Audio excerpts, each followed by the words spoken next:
Hello students, इस video में हम क्लास 8th हिस्ट्री चैप्टर 2 को कर रहे हैं और ये वीडियो का जो है थर्ड पार्ट है ना। इससे पहले जो वीडियो मैंने 2 पार्ट वीडियो के करा दिए हैं, क्योंकि चैप्टर काफ़ी लेंथी है तो एक वीडियो में नहीं हो पाता।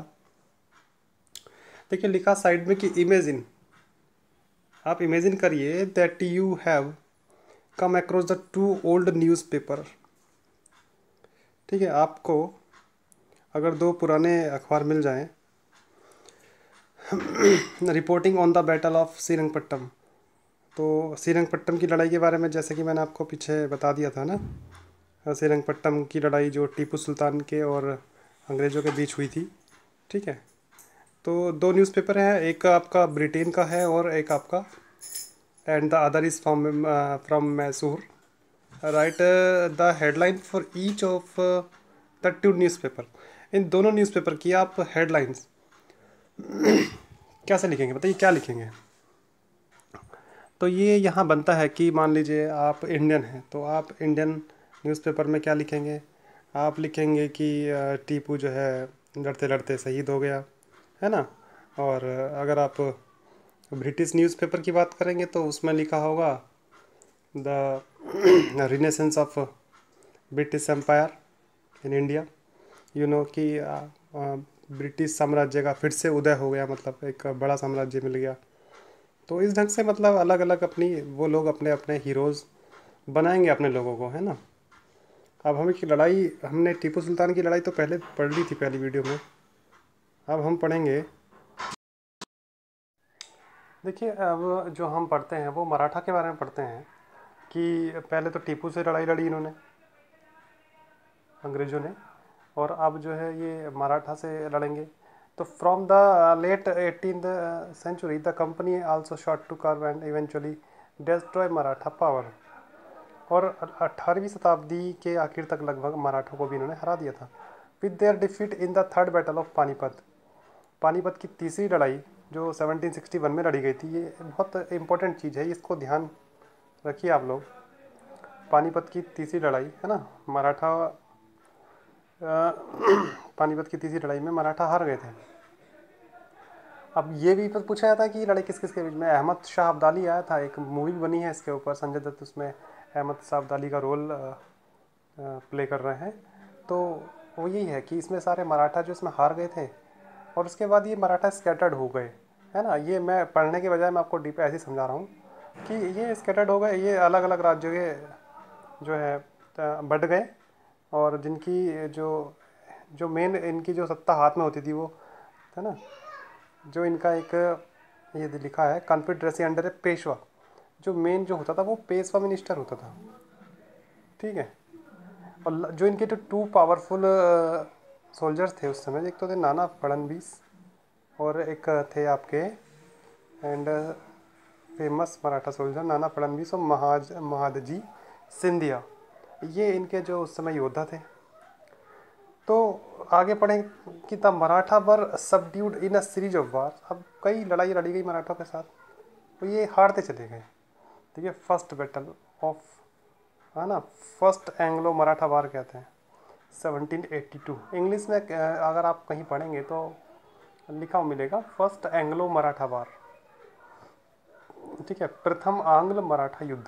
ठीक है, विद द ट्रीटी ऑफ, इसमें सालवाई की संधि हुई।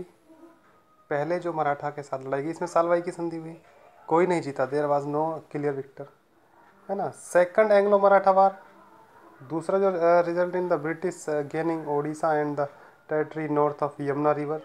आगरा उड़ीसा सब इनके कब्जे में आ गया, Delhi. Finally the third Anglo Maratha war of 1879 crushed Maratha power. 1879 और 19 में तो इन लोगों ने जो है पूरी तरह से मराठा को हरा दिया। और Peshwa removed and sent away Bithoor, Peshwa को इन्होंने बिठूर भेज दिया कानपुर के पास, पेंशन दे, और बस कि तुम बैठ के खाओ, हम तुम्हें पेंशन देंगे। ठीक है, आराम से।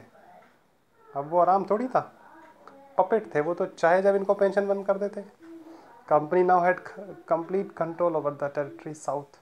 और अब कंपनी का शासन विंध्याचल पर्वत, यानी जो मध्य प्रदेश में पड़ता है, उसके साउथ में, यानी साउथ इंडिया में भी धीरे धीरे कब्जा करने लगे, हो गया, मतलब समझो ये इतना इंपॉर्टेंट नहीं है जो मैंने ये रेडेट्स किया हुआ है ना, हाईलाइट किया हुआ है। बस इसमें क्या है, इसमें ये बताया गया है कि पैरामाउंट कंपनी अपने आप को सर्वोच्च मानने लगी थी और अपने आप को सोचती थी कि आप किसी को भी, है ना, अपनी धमकी दे करके अपने अधिकार में बना लो। ठीक, तो इसी तरह से उन्होंने यहाँ पे देख लीजिए, यहाँ एक कर्नाटका में किट्ठूर किट्ठूर एक छोटा सा राज्य था, उसको वहाँ पे अटैक किया। तो रानी चेन्नम्मा थी वहाँ की रानी, है ना, चेन्नम्मा, उन्होंने अंग्रेजों के खिलाफ लड़ाई लड़ी। और 1824 में ये लिखा है, बेचारी मर गई, है ना, क्योंकि उनको जेल में डाल दिया गया। ठीक है, 1829 में वो एक्सपायर हो गई और 1824 को उनको जेल में डाल दिया गया। ठीक है, और उसके बाद फिर कोई गरीब चौकीदार था, ये संगोली का किट्ठूर, है ना, उसने उसने फिर जो है रानी चेन्नम्मा की जगह उसने आंदोलन चलाया 1830 में बेचारे को उसको भी फांसी दे दी गई, है ना। He also caught and hanged. You will read more about several cases of resistance later in the book. इसी तरह के कई उदाहरण आप अपनी बुक में आगे पढ़ते चले जाएंगे, है ना। मैं आपको ओनली इम्पोर्टेंट टॉपिक पे वीडियो बनाऊंगा और इम्पोर्टेंट चैप्टर ही मैं आपको कराऊंगा, जो मोस्टली आने वाले किसी भी कंपटीशन एग्ज़ाम में भी पूछ जाते हैं। ठीक है। वैसे तो इतिहास की हर एक चीज़ इंपॉर्टेंट है, लेकिन आप कहाँ तक पढ़ेंगे, ये तो हम मेन पढ़ते हैं। अदरवाइज़ अगर आप छोटी छोटी रियासतों की बात करें तो हज़ारों हज़ारों राजा हैं, ठीक है, बल्कि लाखों, घर घर राजा थे यहाँ तो। स्टैचू ऑफ क्वीन, है ना, चेन्नम्मा, किट्टूर कर्नाटका में उनकी ये मूर्ति बनाई गई उनकी याद में। आगे पढ़ते हैं हम डॉक्ट्राइन ऑफ लैप्स। देखिए क्या होता है डॉक्ट्राइन ऑफ लैप्स, है ना। देखिए इन द 1830 के पीरियड के समय East India Company become worried about Russia. Russia से बड़ी चिंतित थी कंपनी। इट इमेजिन, है ना, that Russia might expand across Asia. Russia Asia तक ना जाए अपना जो विस्तार करने के लिए, नॉर्थ वेस्ट से, अफगान पाकिस्तान की तरफ से, है ना। तो इस लड़ाई को देखते हुए British wanted to secure their control over the north west पे अपना कंट्रोल स्थापित करना चाहते थे, है ना। They fought a prolonged war with Afghanistan से लड़ाइयाँ लड़ी इन्होंने, देखो। और इनडायरेक्टली कंपनी रूल देयर, और वहाँ पे भी कंपनी का शासन कर लिया। Sindh was taken over, Sindh को भी जीत लिया, ठीक है। बाद में पंजाब को भी जीत लिया, है ना। तो अब पंजाब में महाराजा रणजीत सिंह थे, है ना, Maharaja Ranjit Singh held back the company. इन्होंने कंपनी को एक बार को हरा दिया था, घुटने टेकने को मजबूर कर दिया था। लेकिन भैया उनकी मृत्यु के बाद, after his death in 1839, two prolonged war, उनसे भी 2 लड़ाइयाँ लड़ी गई, है ना, सिखों के साथ। और ये संधि हुई उनसे भी, और, है ना, और ट्रेटी के अगेंस्ट जो है 1849 में पंजाब को भी इन्होंने मिला लिया। अब हम पढ़ते हैं कि डॉक्ट्राइन ऑफ लैप्स ये क्या है। देखिए महाराजा रणजीत सिंह की फोटो दी हुई है राइट साइड में। डॉक्ट्राइन ऑफ लैप्स क्या है? The final wave of annexation. अब लास्ट पे कैसे इन्होंने एनेक्स किया, यानी कि कैसे मिलाया दूसरे राज्य को, अंडर लॉर्ड डलहौजी। बहुत इंपॉर्टेंट है, बहुत पूछा जाता है। वो was the governor general from 1848 to 1856, जो 1848 से 1856 के बीच रहा। He devised a policy that came to be known as the doctrine of lapse. ठीक है, ये इसने एक पॉलिसी चलाई, हड़प नीति, है ना। अब कैसे है राज्य को हड़प लेना, द डॉक्ट्राइन ऑफ लैप्स, है ना, declare that it an Indian ruler if an Indian ruler died, कि अगर कोई बेचारा भारतीय राजा मर जाएगा, without a male heir in his kingdom would lapse, है ना। और उसका कोई मतलब जो है मेल हायर का मतलब बारिश होता है, अगर कोई बारिश नहीं है तो उसकी रियासत को हड़प लिया जाएगा। और वो रियासत किसकी हो जाएगी, यानी वो गोद नहीं ले सकता, ठीक है। लैप्स का मतलब गोद होता है, तो उसकी रियासत अंग्रेज़ों की हो जाएगी। तो भैया ये कैसा सिस्टम है भाई, अगर हमारा कोई वारिस नहीं है तो क्या हम अपनी रियासत किसी को दे देंगे क्या, ऐसे, है ना, नहीं ना। तो यही सिस्टम देखो अंग्रेजों ने चला रखा था। Become the part of company territory one kingdom after another was annexed simply by applying doctrine of lapse. Satara, Sambalpur, बहुत इंपॉर्टेंट है। सतारा 1848 में, संबलपुर, उदयपुर, नागपुर, झांसी 1850, ये 52, 53, 54, 54 का ध्यान बहुत इंपॉर्टेंट है। रानी लक्ष्मीबाई बेचारी, ये लास्ट में झांसी की तो रानी थी, आपने सुना ही होगा। तो वो इसी इसी पॉलिसी के अगेंस्ट लड़ी थी, डॉक्ट्राइन ऑफ लैप्स। उनको बेटा नहीं था, उन्होंने एक बेटा गोद लिया था और अंग्रेज उनका राज्य हड़पना चाहते थे और हड़प भी लिया। Finally in 1856 the company also took Awadh, है ना, अवध को भी मिला लिया इन्होंने। ठीक है, 1856 में इन्होंने अवध को भी मिलाया। तो इस तरह से इन्होंने बहुत ही जो है गलत तरीके अपनाए कुशासन करते हुए, है ना, कह सकते हैं इसको। ठीक है, और मिस गवर्नमेंट, इसी को कहते हैं मिस गवर्नमेंट ये। ठीक, अब the Nawab in the humiliating way in which the Nawab was depots, और जो भी नवाब थे उनको हटा दिया गया, है ना। और जब ऐसा हुआ तो फिर उनके खिलाफ the people of Awadh join the great revolt, Awadh के लोगों ने ये उनके खिलाफ एक क्रांति छेड़ दी 1857 में, 1857 में, है ना। इसके बारे में हम बाद में पढ़ेंगे। देखिए, मैं आपको शॉर्टली कुछ दिखाने वाला हूँ, आपकी बुक में आप खुद भी देख सकते हैं। देखिए, पहले ये लिखा है 1797। 1797 में अंग्रेज केवल कितनी सी जगह पे थे। ठीक, उसके बाद अंग्रेज 1840 में, ये जो येलो इस पार्ट है, कितना पार्ट इनका हो गया, तब भी हमारा ज़्यादा था। उसके बाद की बात करते हैं 1857 में, 1857 में लगभग, है ना, the whole part of India in the control of British, you know, कितना पार्ट अंग्रेजों ने कब्जा लिया। ठीक है, फिर अब जब इतना पार्ट हो गया तो अब न्यू एडमिनिस्ट्रेशन की बात करते हैं। देखिए, नया शासन कैसे बना। गवर्नर जनरल वॉरेन हेस्टिंग आए 1773 में 1785 तक। इसको डीपली तो नहीं, लेकिन थोड़ा शॉर्टली मैं इसको बता रहा हूँ। देखिए, काजी मुफ्ती ये जो है ना, ये लोग हमारे एक तरह से न्यायाधीश ही होते थे। जैसे कि पंचायत में पंच होता था ना, पंच 5 लोग होते थे, वो निर्णय जो ले लेते थे उस समय पे वही हो जाता था। तो वो सिस्टम तो गलत था। खैर, तो काजी होता था एक जज के रूप में। Mufti a jurist of the Muslim community responsible for expounding the law, कानून को चलाने वाला मुफ्ती है उसमें। तो वॉरेन हेस्टिंग ने किया क्या, उस समय जो था यहाँ पे, by the his time company had acquired power the only in Bengal.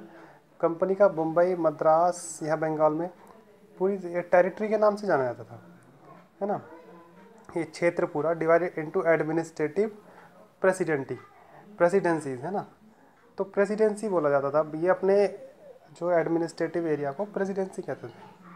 Bombay presidency, Bengal Madras presidency, और सबके लिए गवर्नर होता था, और गवर्नर से ऊपर गवर्नर जनरल होता था। ठीक है, Warren Hasting was the first governor general introduce several administrative reforms suitably in the sphere of justice. न्याय के क्षेत्र में उन्होंने बहुत कुछ किया। 1772 में a new system of justice was established.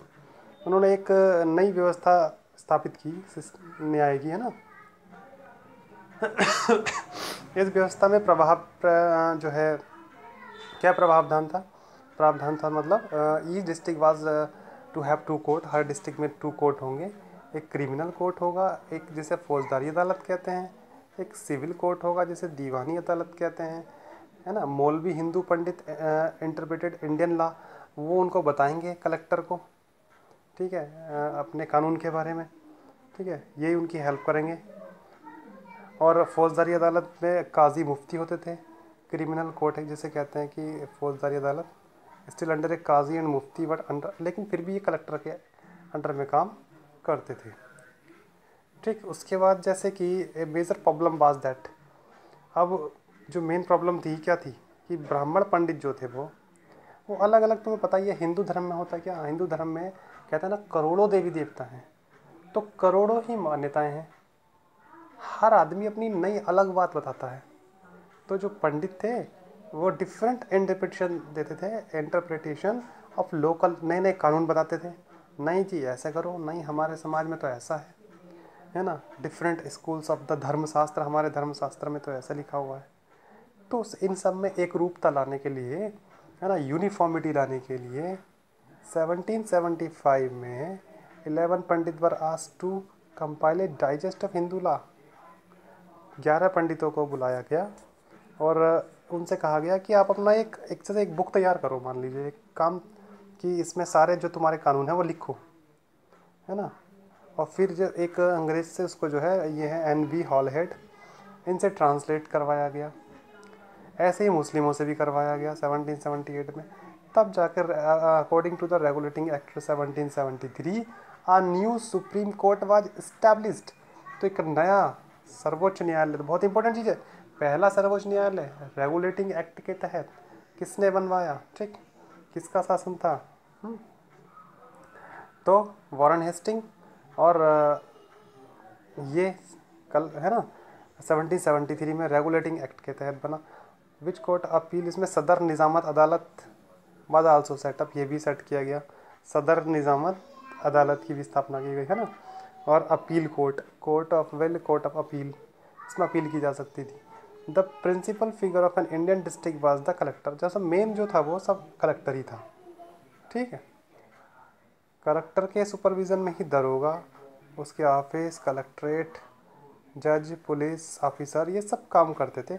वही सिस्टम आज भी चल रहा है, ठीक है। टैक्स को मेंटेन करना, कानून को मेंटेन करना, ठीक है, ये सारी चीज़ें आज भी चल रही हैं।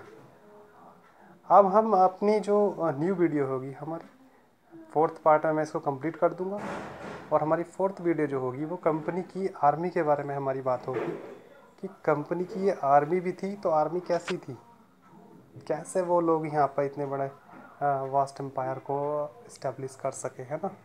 ठीक है, इसके बारे में हम अपनी नेक्स्ट वीडियो में पढ़ेंगे 4th पार्ट में। Thank you.